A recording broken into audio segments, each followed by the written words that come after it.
নমস্কার বন্ধুরা, আমার এই ছোট্ট পরিবার থেকে স্বাগত জানিয়ে তোমাদের সামনে বিকালে একটি মুখরোচক নাস্তা নিয়ে চলে এলাম তোমাদের সামনে। তো ভিডিওটা স্কিপ না করে দেখতে থাকো, আশা করে ভালো লাগবে। তো আজকে আমি বানাবো বিকালের মুখরোচক খাবার হিসাবে এই সবজি চপ।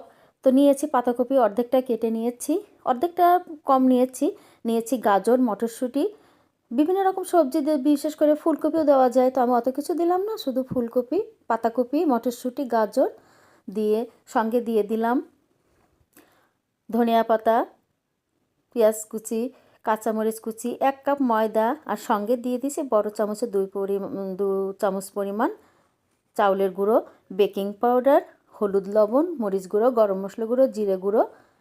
লবণটা দিয়ে সুন্দর করে ব্যাটারটা এখন তৈরি করে নেব।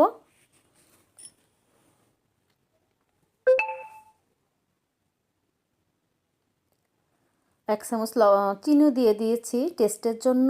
এখন অল্প অল্প পরিমাণে জল দিয়ে এটা মেখে নেব। জলটা বেশি হলে পাতলা হয়ে গেলে চপটা ভালো হবে না, তো আমি আস্তে আস্তে করে অল্প অল্প জল দিয়ে দেখো মেখে নিয়েছি। ডোটা কিছুক্ষণের জন্য রেখে দিলাম। এবার একটা প্যানটা গরম করে প্যানে আমি তেল দিয়ে দিলাম। তেলটা গরম হতেই আমি হাতের চাপ দিয়ে দিয়ে এভাবে চপগুলো ভেজে নেব।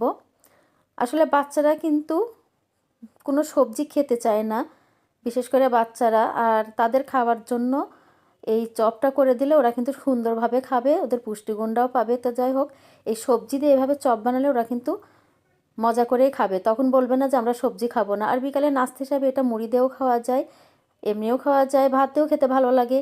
তো আজকে আমি এটা বানালাম মুড়ি দিয়ে খাবার জন্য। দেখো অল্প অল্প করে আমি দিয়ে এভাবে ভেজে নিচ্ছি, আর একটা খুন্তির সাহায্যে একটা একটা করে উল্টিয়ে একটু চাপ দিয়ে দিচ্ছি যাতে ভেতরে কাঁচা না থাকে। আমি 2 সাইডটা লাল লাল করে ভেজে নেব, তাহলে মুচমুচে হবে। আর চাউলের গুঁড়োটা আমি বড় চামচের 2 চামচ পরিমাণে চাউলের গুঁড়োটা এই জন্য দিয়েছি যাতে মুচমুচে হয় আর ভিতরে কাঁচা ভাবটা না থাকে, আর লাল লাল করে এই জন্য ভেজে নিয়েছি।